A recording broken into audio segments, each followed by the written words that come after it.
నమస్తే. Welcome to Telugu రాజ్యం. ఈరోజు మనతో పాటు ఉన్నారు సీనియర్ అనలిస్ట్ భరద్వాజ్ గారు. వారితో మాట్లాడు. సార్ నమస్తే. నమస్తే అండి. సార్, సుగాలి ప్రీతి తల్లి నిన్న వైఎస్ జగన్మోహన్ రెడ్డి గారిని అయితే తాడేపల్లిలో కలిసి తన సమస్యలను చెప్పుకుంది. ఈ ప్రభుత్వం పట్టించుకోవట్లేదు, నన్ను రాజకీయంగా వాడుకున్నారు పవన్ కళ్యాణ్ గారు, ఆయన డిప్యూటీ సీఎం అయ్యారు, కానీ మాకైతే న్యాయం జరగలేదని ఆవిడ మీడియా ముఖంగా కూడా ఆవిడ ఆవేదన అయితే వ్యక్తం చేసింది. ఎన్నికల ముందు పవన్ కళ్యాణ్ గారు ఒక క్యాంపెయిన్ లో మాట్లాడుతూ చాలా ఆవేశంగా సుగాలి ప్రీతి అనే ఒక పాప మీద అత్యాచారం జరిగితే ఎవడు పట్టించుకోడు, జగన్మోహన్ రెడ్డికి ఒక చిన్న బొక్క పడితే, గులకరాయి తగిలి చిన్న బొక్క పడితే రాష్ట్రం అంతా ఊగిపోతుందని ఆయన కూడా ఊగిపోతా మాట్లాడాడు. సో ఇప్పుడేమో ఆవిడకి జరగాల్సిన న్యాయం జరగలేదు, నన్ను పూర్తిగా నిర్లక్ష్యం చేశారు అని అయితే ఆవిడ మాట్లాడుతుంది. ఏమంటారు దీని మీద? అంటే ఇప్పుడు జనరల్గా అధికారంలో లేనప్పుడు మాట్లాడే మాటలకి, వచ్చిన తర్వాత మాట్లాడే మాటలకి తేడాలు ఉంటాయి. ఇప్పుడు ఆయన రకరకాల విషయాలు మాట్లాడాడు. సుగాలి ప్రీతి వ్యవహారం మాత్రమే కాదు, ఆంధ్రప్రదేశ్లో కొన్ని వేల మంది అమ్మాయిలు ఇళ్లలో నుంచి మాయమైపోయారు, ట్రాఫికింగ్ జరుగుతోంది ఇక్కడ, ఈ వాలంటీర్లు అందరూ అమ్మాయిలను వేసుకుని వెళ్ళిపోతున్నారు, బయటికి తీసుకెళ్ళిపోయి ఎక్కడో తెగనమ్మేస్తున్నారు, ఈ లెక్కలు దాదాపు 60,000 మంది అమ్మాయిలు వెళ్ళిపోయి ఉండొచ్చు, నాకు కేంద్ర నిఘా వర్గాల ద్వారా ఖచ్చితమైన సమాచారం ఉంది అని మాట్లాడాడు కదా పవన్ కళ్యాణ్ గారు. ఆ 60,000 మందిలో ఎన్ని వేల మందిని వెనక్కి తీసుకొచ్చారు ఈ 2 ఏళ్లలో? అసలు మీకు చెప్పిన సోర్స్ ఏమిటి? మీకు చెప్పిన కేంద్ర నిఘా వర్గాల వారు నీకెందుకు చెప్పారు ఆ రోజున? ఆ తెలుసుకోవటానికి మీరు చేసిన డ్రైవ్ ఏమిటి? మీకు చెప్పిన వారు చంద్రబాబు నాయుడుకి ఎందుకు చెప్పలేదు, లేకపోతే జగన్మోహన్ రెడ్డికి ఎందుకు చెప్పలేదు? కాబట్టి ఇప్పుడు నాగేశ్వరం మీద ఆయన దాడి చేస్తూ నీ సోర్స్ ఏంటో చెప్పు నాకు అంటున్నాడు కదా. మరి ఆ 60,000 మంది అమ్మాయిల్ని తీసుకెళ్లారు అని నువ్వు మాట్లాడటానికి సోర్స్ ఏమిటి? సోర్స్ ఏమిటి అంటే కేంద్ర నిఘా వర్గాల్లో ఎవరు చెప్పారు నీకు? అది స్పెసిఫిక్గా వాళ్ళ పేర్లు చెప్పగలవా? అసలు నీకు వాళ్ళకి యాక్సెస్ ఏమిటి? నిన్ను ఎలా యాక్సెస్ చేసుకున్నారు, నిన్ను ఎలా వాళ్ళు బిలీవ్లోకి తీసుకున్నారు? నువ్వు రహస్యంగా వాళ్ళతో ట్రావెల్ అవుతున్నావు కాబట్టి, ఆ బీజేపీతో నీ రహస్య ప్రయాణం ఉంది కాబట్టి నిన్ను కన్సిడరేషన్లోకి తీసుకుని అమిత్ షా గారు ఇంటికి పిలిచి చెప్పాడా నీకు? ఆ విషయాలు ఏవో చెప్పాలి కదా, సోర్స్ అనే దాని మీద ఎంత ఒత్తిడి చేస్తున్నప్పుడు. కనుక ఈ సుగాలి ప్రీతి కేసు మాత్రమే కాదు, ఆయన చాలా మాట్లాడాడు. వైసీపీ చెయ్యలేదు అని చెప్పేసి చెయ్యాలి అని చెప్పి డిమాండ్ చేసినవి ఉన్నాయి.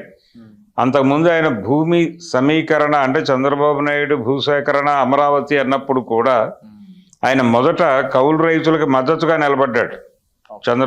పవన్ కళ్యాణ్ నిలబడ్డాడు. ఆ టెంటుల్లో కూర్చున్నాడు. ఆ టెంటుల దగ్గర ఏవో అరటి తోటలు తగలబడితే ఇదంతా వైఎస్ఆర్సీపీ పని అని గగ్గోలు పెట్టాడు. మరి ఇప్పుడు ఆ తర్వాత ఏమైపోయింది? ఆ ప్రేమ ఆ భూముల పట్ల అంటే అది డైల్యూట్ అయిపోయింది. మధ్యలో చంద్రబాబు నాయుడు గారు పిలిచి అలా కాదు నాన్న అని ఏదో చెప్పాడు ఆల్టర్నేటివ్, ఈయన కన్విన్స్ అయిపోయాడు. ఇది కండిషన్ అయింది. అందుకని సుగాలి ప్రీతి కేసు ఆ రోజు నేను అధికారంలోకి వస్తే న్యాయం చేస్తాను అని చెప్పడం వరకు ఓకే, అధికారంలోకి వచ్చాక చెయ్యటం వేరు. ఏకంగా ఆయన మొదటి కేసే నేను సుగాలి ప్రీతి హత్య కేసుని నేను టేకప్ చేస్తాను, న్యాయం జరిపిస్తాను, ఇదే నా ఫస్ట్ టాస్క్ అని కూడా చెప్పాడు ఆయన. అవును, చెప్తారండి, ఆ రోజున చెప్తారు. అందరూ ఆ పని చేయరు కదా. ఇప్పుడు ఎన్టీ రామారావు గారు నా మొదటి సంతకం మద్యపాన నిషేధ ఫైల్ మీద అన్నాడు. అలాగే జనాలకి 50 రూపాయలకే హార్స్ పవర్ కరెంటు ఫైల్ మీద నేను సంతకం పెడతాను అన్నాడు. సరే అనుకున్నారు అందరూ, పెట్టాడు నిజంగానే. ఇక్కడ సుగాలి ప్రీతి కేసుకు సంబంధించి ఆయన ఎన్నికల ముందు మాట్లాడిన అంశాలు మనం చూస్తున్నాం.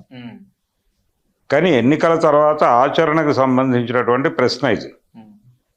ఆచరణకు సంబంధించినటువంటి అంటే నారాయణ రెడ్డి గారి కవిత్వం ఒకటి ఉంది. ఆయన ఒక గజల్ రాశాడు. ఆ గజల్లో ఆశయాలకు నోళ్లు జాలవు, ఆచరణకు మన కాళ్ళు కదలవు అని రాశాడు. పదపదమంటూ పలుకులే గాని కదలని అడుగు దేనికని అని రాశాడు ఆయన.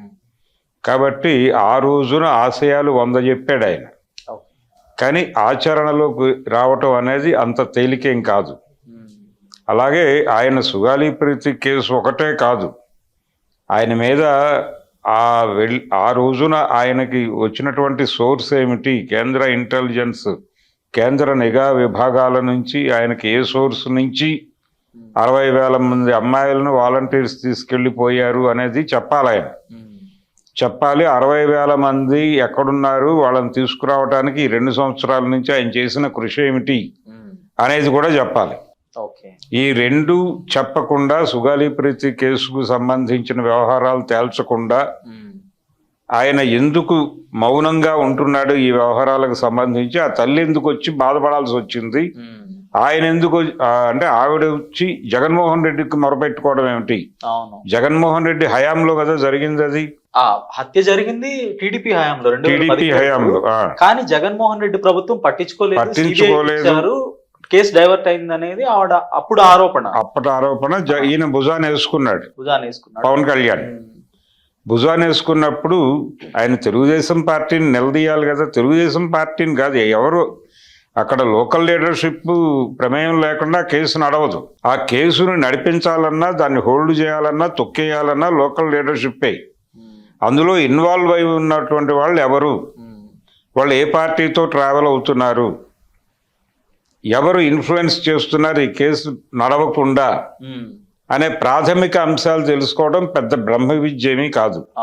అంటే ఇప్పుడు సుగాలి ప్రీతి కేసుకు సంబంధించి అది తెలుగుదేశం హయాంలో జరిగింది అనుకున్నప్పుడు ఆ రోజున పవన్ కళ్యాణ్ గారు ప్రతిపక్ష పాత్ర పోషిస్తున్నాడు. ప్రతిపక్ష పాత్ర పోషిస్తున్నప్పుడు నిజానికి ఆయన పాత్ర పోషణలో ఉన్నాడు తప్ప యాక్చువల్ సీన్లో లేడు. కనుక ఆయనకి అది అర్థం కాలేదు. నిజానికి ఆయన యాక్చువల్ పొజిషన్లో ఉండుంటే ఎవరు ఇన్ఫ్లుయెన్స్ చేస్తున్నారు, అక్కడ పోలీసుల్ని ఎవరు ఇన్ఫ్లుయెన్స్ చేస్తున్నారు, కేసుని ఎవరు ఇన్ఫ్లుయెన్స్ చేస్తున్నారు అని తెలుసుకోవడం అనేది పెద్ద బ్రహ్మ విద్య ఏమీ కాదు. అది తెలుసుకుంటే ఎవరు విలనో తెలిసిపోతుంది, ఆ విలన్ మీద ఎలా యుద్ధం చేయాలో తెలుస్తుంది. బహుశా నేను అనుకోవటం ఆ విలన్ తెలుగుదేశం పార్టీ లింకుల్లో ఉండొచ్చు.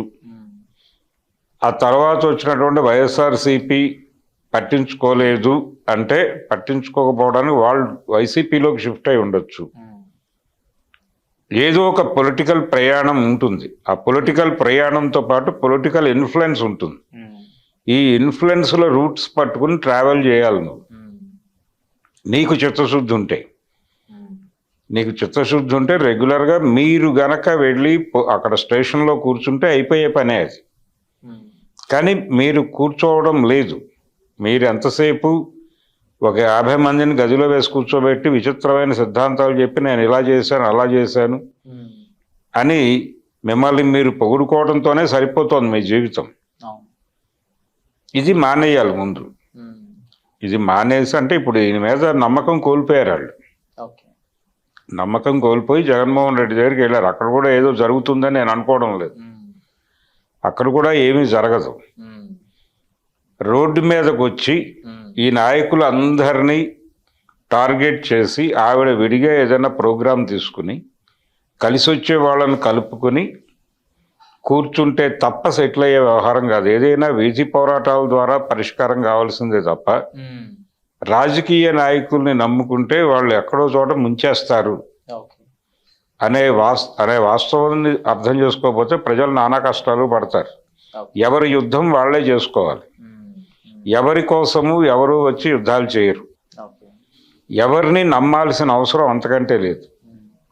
పైగా మనం చాలా స్పష్టంగా ఇప్పుడున్నటువంటి సమాజంలో ఎవరు ఎవరికి ఏమీ చేయరు. ఎవరైనా మనతో సహాయం చేయటానికో లేకపోతే స్నేహంగా నడవటానికో ముందుకొచ్చినప్పటికీ వాళ్ళు ఏ క్షణమైనా అమ్ముడుపోవచ్చు అనే జ్ఞానం మీకు ఉండాలి. అమ్ముడుపోయిన వాళ్ళ గురించి చిరాకు పడకండి. మీ యుద్ధం మీరు చేసుకుంటూ వెళ్ళండి. ఎప్పుడు ఎవడు కలిసి వస్తే వాడితో కలిసి ప్రయాణించండి. అలా గనక వాళ్ళు ఒక పోరాట వ్యూహాన్ని రచించుకుని రోడ్డు మీదకి వస్తే కొంతవరకు ప్రభుత్వాలను భయపెట్టి పనులు జరుపుకోవడానికి అవకాశం ఉంటుంది. ఇప్పుడు చాలా కేసులు అలాంటి సుగాలి ప్రీతి కేసు ఈ రోజు మాట్లాడుకుంటున్నాం, ప్రత్యూష కేసు అదే కదా, అవును, ఆయేషా మేరా కేసు అదే కదా, అవును. మరి వాటిలో కూడా న్యాయం జరగలేదు. సరే, ఇక్కడ ఒక అంశాన్ని ప్రస్తావిస్తాను. కోల్కతాలో ఒక ఆర్జీకర్ మెడికల్ కాలేజీలో ఒక విద్యార్థి మీద అత్యాచారం జరిగింది, ఆవిడ చనిపోవడం జరిగింది. ఆ ఇష్యూని ఒక నెరేటివ్ గా తీసుకుంది, ఒక ఆ ఇష్యూ చుట్టూతా ఒక నెరేటివ్ బిల్డ్ చేసి చనిపోయిన పాప తల్లిని బీజేపీ తమ అభ్యర్థిగా ప్రకటించి ఒక మ్యాసివ్ పొలిటికల్ గెయిన్ అయితే చేసుకుంది బెంగాల్లో. హత్య చుట్టూతానే ఒక ఎంటైర్ వాళ్ళ క్యాంపెయిన్ మొత్తం బిల్డ్ చేసుకుంది. సో అదే తరహాలో ఇక్కడ కూడా వైఎస్ఆర్ కాంగ్రెస్ పార్టీ సుగాలి ప్రీతి ఇష్యూని టేకప్ చేసుకొని తల్లికి ఏదైనా వాళ్ళకి ఒక ఎమ్మెల్యే సీటు ఇట్లా ఏదైనా పొలిటికల్ ఆఫర్ చేస్తే వాళ్ళకి ఏదైనా ఉపయోగం ఉంటుందా? ముందు న్యాయం చేయటానికి ప్రోగ్రామ్ ఏంటో ముందు డిజైన్ చేసుకోవాలి కదా, అది చేసుకుంటే పని అవుతుంది. ఓకే, అంటే ఇదేదో ఇది పట్టుకుని ఆ రోజున పవన్ కళ్యాణ్ గెయిన్ అయ్యాడు, ఈ రోజున మనం వాడుకుందాం, ఆ రోజున ఆయన వాడుకున్నాడు, ఈ రోజున మనం వాడుకుందాం అనుకుంటే కుదరదు. మీరు మీ ప్రత్యేకత ఏమిటి అనేది ప్రూవ్ చేసుకోవటానికి మీరు ఏమి యుద్ధం చేశారు దాని మీద అనేది జనం చూస్తారు. అందుకని సీరియస్ గా మీకు అప్పుడు ఆవిడ వచ్చి చెప్పుకున్నారు, ఆవిడ కష్టం ఏదో చెప్పుకున్నారు కాబట్టి మీరు ఒక ప్రోగ్రామ్ డిజైన్ చేసి ముందెళ్ళి స్టేషన్ లో కూర్చోవాలా. ఓకే, స్టేషన్ లో కూర్చుని ఎవరున్నారు దీని వెనకాల, వాళ్ళు ఆల్రెడీ చెప్తున్నారు కొన్ని పేర్లు. ఆ చెప్తున్న వాళ్ళకు సంబంధించి వాళ్ళు ఇప్పుడు ఎక్కడున్నారు, ఏ పార్టీతో ట్రావెల్ అవుతున్నారు, వాళ్ళని అరెస్ట్ చేయకుండా ఇన్ఫ్లుయెన్స్ చేస్తున్న వాళ్ళు ఎవరు, ముందు దాని మీద ఫోకస్ పెట్టి వాళ్ళ బతుకులన్నీ రోడ్డు మీద పెట్టాలి. రోడ్డు మీద పెట్టి అక్కడ ఒక కార్యక్రమం వీళ్ళందరినీ ఇమ్మీడియట్గా లోపలేసి ఇంట్రాగేట్ చేయాలి అని ఆ కేసుని బాధ్యతగా తీసుకుని రోజువారీ ఫాలో అప్ చేసుకుంటూ డ్రైవ్ చేసే ఒక లీడర్షిప్ని, ఒక లోకల్ లీడర్షిప్ని వీళ్ళతో అటాచ్ చేసి నడిపించాలి. తను ఎప్పటికప్పుడు మానిటర్ చేయాలి, అప్పుడు పని అవుతుంది. అది సక్సెస్ అయ్యి అది చూపించుకుంటే వాళ్ళకి లైఫ్ ఉంటుంది పొలిటికల్గా, లేకపోతే కష్టం. ధన్యవాదాలు sir. Thank you. Hello, Telugu రాజ్యం ఛానల్ చూస్తున్నారా? సామాజిక రాజకీయ జీవన చిత్రణే తెలుగు రాజ్యం. అతిశయోక్తులు అసత్యాలు ఉండవు. రాజకీయ కోణం కాదు, ప్రజా కోణమే కొలబద్ద. తెలుగు రాజ్యం వీక్షణ మీ ఉత్తమ అభిరుచికి నిదర్శనం.